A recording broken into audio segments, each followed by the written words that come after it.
കേരളത്തിലെ ആദ്യത്തെ illusion park കണ്ണൂരിലെ കൂത്തുപറമ്പിനടുത്ത് കായലോട് എന്ന സ്ഥലത്താണ് സ്ഥിതി ചെയ്യുന്നത്. അവിടേക്കാണ് ഇന്നത്തെ യാത്ര.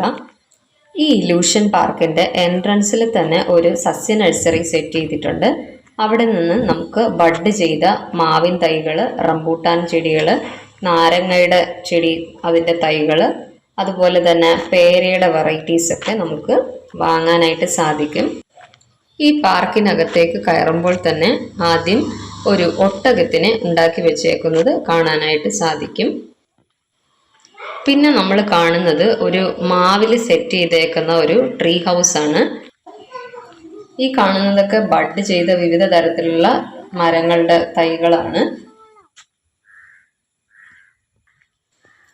ട്രീ ഹൗസിലേക്ക് കയറാനായിട്ട് ഒരു ലാഡർ സെറ്റ് ചെയ്തിട്ടുണ്ട്. നമുക്കതുവഴി മാവിൻ്റെ മുകളിലേക്ക് എത്താനായിട്ട് സാധിക്കും. അവിടെ ചെന്ന് കഴിഞ്ഞാൽ നമുക്ക് ചുറ്റുമുള്ള കാഴ്ചകൾ കാണാനായിട്ടും ഫോട്ടോ എടുക്കാനായിട്ടും ഒക്കെ സാധിക്കുന്നതാണ്.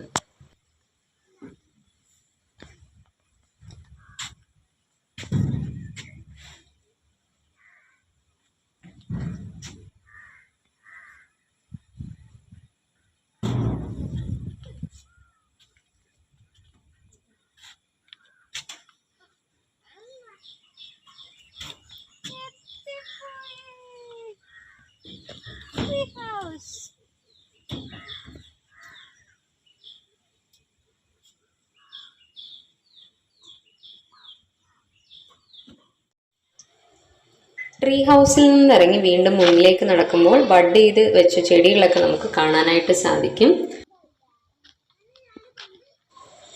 കുറച്ചുകൂടെ മുന്നിലേക്ക് നടക്കുമ്പോൾ ഒരു ചിൽഡ്രൻസ് പാർക്ക് കാണാനായിട്ട് പറ്റും. അതുപോലെ തന്നെ ഐസ് പാർക്ക് എന്ന ബോർഡ് ഉണ്ടായിരുന്നെങ്കിലും ഓപ്പൺ അല്ലായിരുന്നു. കുട്ടികൾക്ക് വേണ്ടി ചെറിയൊരു പാർക്ക് സെറ്റ് ചെയ്തിട്ടുണ്ട്, സ്ലൈഡ്സും ഊഞ്ഞാലും ഒക്കെ ആയിട്ട്. ഇനിയും മുന്നിലേക്ക് നടക്കുമ്പോൾ നമ്മൾ രണ്ട് സൈഡിലും ഇതുപോലെ ബഡ് ചെയ്ത ചെടികളാണ് കാണുന്നത്. ഇനിയാണ് നമ്മൾ വണ്ടർടൈൻമെന്റ് എന്ന ഈ ഇലൂഷൻ പാർക്കിന്റെ മെയിൻ അട്രാക്ഷൻ ആയിട്ടുള്ള തലതിരിഞ്ഞ വീടിലേക്ക് എത്തുന്നത്. നമ്മൾ പോകുന്ന വഴിയിലൊക്കെ ഈ വണ്ടർടൈൻമെന്റ് എന്ന ബോർഡിനോടൊപ്പം അത്ഭുത ലോകം, അതുപോലെ തന്നെ തലതിരിഞ്ഞ വീട് എന്നുള്ളത് ആ ബാനറിലും ബോർഡിലും ഒക്കെ പ്രത്യേകം മെൻഷൻ ചെയ്തിട്ടുണ്ടായിരുന്നു. ഇത് കാണുമ്പോൾ തന്നെ നമുക്ക് മനസ്സിലാകും ഈ വീട് സെറ്റ് ചെയ്തിരിക്കുന്നത് തല കീഴായിട്ടാണ്.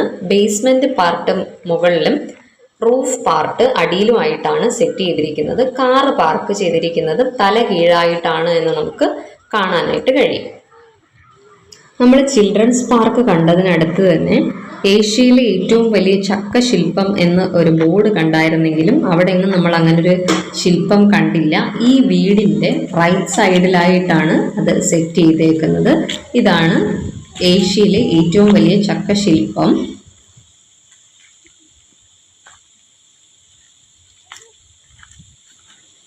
ഇവിടെ നിന്ന് മുന്നിലേക്ക് നടക്കുമ്പോൾ നമുക്ക് അടുത്ത് ഒരു വലിയ ചിലന്തിയെ ഉണ്ടാക്കി വെച്ചേക്കുന്നത് കാണാനായിട്ട് കഴിയും.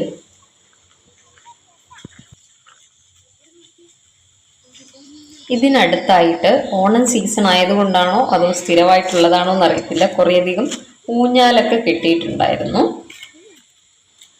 ഞങ്ങൾ ഇവിടെ എത്തിയപ്പോൾ തന്നെ ആ വീടിൻ്റെ ഫ്രണ്ടിൽ നിന്ന് ടിക്കറ്റ് എടുത്ത ശേഷമാണ് ഈ ചക്കശില്പമൊക്കെ കാണാനായിട്ട് വന്നത്. ഒരു ടിക്കറ്റിൻ്റെ റേറ്റ് 100 രൂപയാണ്. രാവിലെ 10 മണി മുതൽ രാത്രി 8 മണി വരെയാണ് ഇവിടുത്തെ വർക്കിംഗ് ടൈം. ടിക്കറ്റ് എടുത്ത ശേഷം ഞങ്ങളോട് വെയിറ്റ് ചെയ്യാൻ പറഞ്ഞു. ഗൈഡ് വന്ന് ഞങ്ങളെ കൂട്ടിക്കൊണ്ട് പോകുമെന്നാണ് പറഞ്ഞത്. കുറച്ച് ആൾക്കാരെ വീതമാണ് അകത്തേക്ക് കയറ്റുന്നത്. ഗൈഡിന് എല്ലാം നല്ലതായിട്ട് പറഞ്ഞു തരാൻ വേണ്ടിയിട്ടാണ് കുറച്ചു പേരെ മാത്രം ഒരു സമയം അകത്തേക്ക് വിടുന്നത്.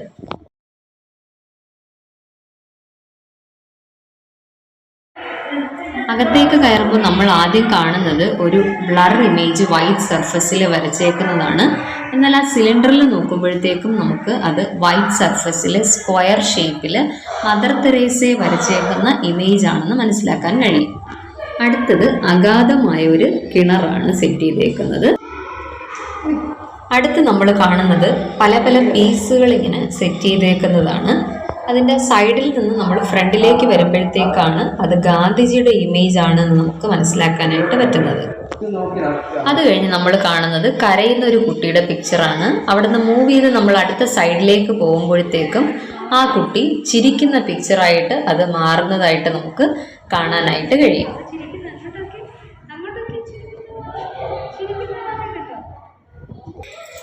ഇനി നമ്മൾ കാണുന്നത് ഒരു ബ്ലാക്ക് സ്ക്വയർ ആണ്. ഈ സൈഡിൽ നിന്ന് നോക്കുമ്പോൾ അടുത്ത സൈഡിലേക്ക് എത്തുമ്പോൾ അത് ഒരു ഗ്രീൻ ട്രയാങ്കിൾ ആയിട്ട് മാറുന്നു. ഇനി നമ്മൾ കാണുന്നത് ചുവരിൽ സെറ്റ് ചെയ്തേക്കുന്ന ഒരു മിററിൽ നമുക്ക് പറക്കുന്ന വീഡിയോ എടുക്കാനായിട്ട് പറ്റുന്നതാണ്. അടുത്തതൊരു ഫോട്ടോ പോയിന്റ് ആണ്. ഇതുപോലെ നമുക്ക് തല വെച്ച് ഫോട്ടോ എടുക്കാനായിട്ട് പറ്റും.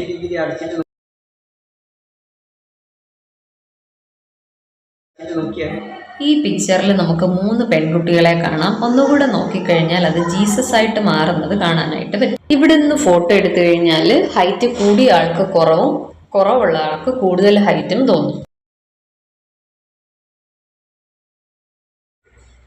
ഇവിടെ നിന്ന് നമ്മൾ ഫോട്ടോ എടുത്തിട്ട് റൊട്ടേറ്റ് ചെയ്യുമ്പോഴത്തേക്കും അത് നമ്മൾ എയറിൽ നിൽക്കുന്ന ഒരു ഫീലായിരിക്കും അതിന് കിട്ടുക.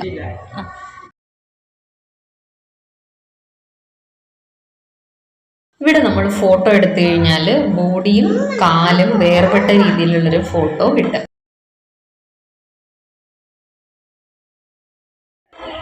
ഇതിന് പുറത്തേക്ക് നമ്മൾ കയറിയിരുന്ന് അതിൻ്റെ മുകളിലേക്ക് സെറ്റ് ചെയ്തിരിക്കുന്ന മിററിൽ നോക്കി ഫോട്ടോ എടുത്തു കഴിഞ്ഞാൽ നമ്മളിതുപോലെ ബിൽഡിങ്ങിന് മുകളിലിരിക്കുന്ന ഫോട്ടോ കിട്ടും.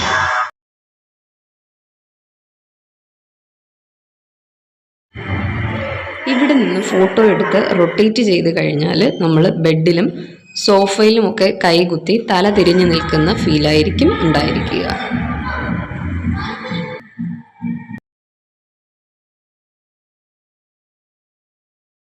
ഇത് ചുവരിൽ ചെയ്തേക്കുന്ന ഒരു ജംഗിളിൻ്റെ സെറ്റപ്പാണ്. ഇവിടെ നിന്ന് നമുക്ക് മനോഹരമായിട്ടുള്ള ഒരുപാട് ഫോട്ടോസ് എടുക്കാനായിട്ട് പറ്റും. ഇതുപോലെ വെള്ളത്തിൽ നോക്കി നിൽക്കുന്നത്, കടുവയുടെ അടുത്ത് നിൽക്കുന്നത്, ഈ കിളിയെ ഇങ്ങനെ പറത്തി വിടുന്നത്, ഇങ്ങനെയൊക്കെയുള്ള ഒരുപാട് ഫോട്ടോസ് എടുക്കാൻ പറ്റും.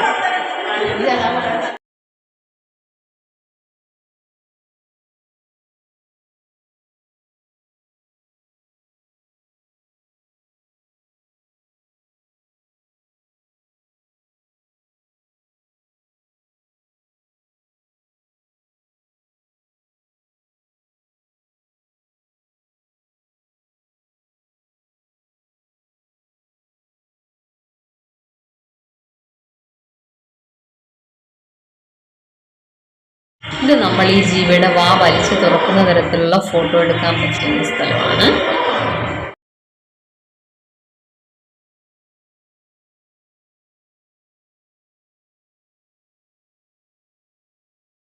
ഇവിടെ നമുക്ക് വെള്ളത്തിലിറങ്ങി വലിയ മീനിനെ പിടിക്കുന്ന ഫോട്ടോ എടുക്കാനും അതുപോലെ ഈ വാതിൽ തുറക്കുന്ന ഫോട്ടോ എടുക്കാനും ഒക്കെ പറ്റുന്ന സ്ഥലം.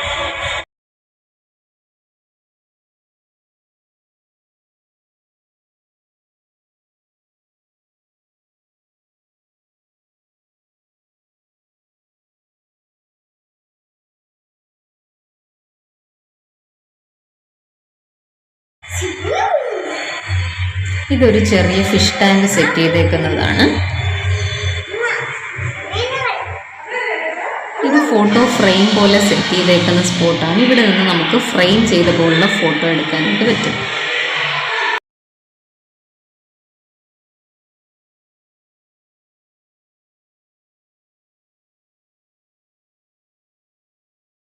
ഇവിടെ നമുക്ക് ഫോട്ടോ എടുക്കാൻ പറ്റിയ കുറച്ചധികം സ്പോട്ടുകളാണുള്ളത്. നടുവിലായിട്ട് ഒരു ഫിഷ് പോണ്ട് സെറ്റ് ചെയ്തിട്ടുണ്ട്. അതിനകത്ത് കുറച്ചധികം നല്ല ഫിഷസ് ഒക്കെ ഉണ്ട്.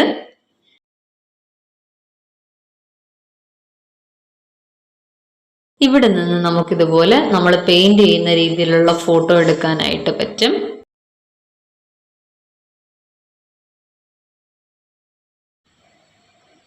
ഇതുപോലെ നമുക്ക് പ്രിസത്തിനകത്ത് നമ്മുടെ ഫോട്ടോ പല ആംഗിളിൽ കാണാനായിട്ട് പറ്റുന്ന ഒരു സൈറ്റ് ഉണ്ട്. പിന്നിലുള്ള ഈ ഉയരം കുറഞ്ഞ കസേരയിലിരുന്ന് ഫോട്ടോ എടുത്തു കഴിഞ്ഞാൽ ഇതുപോലെയാണ് കിട്ടുക.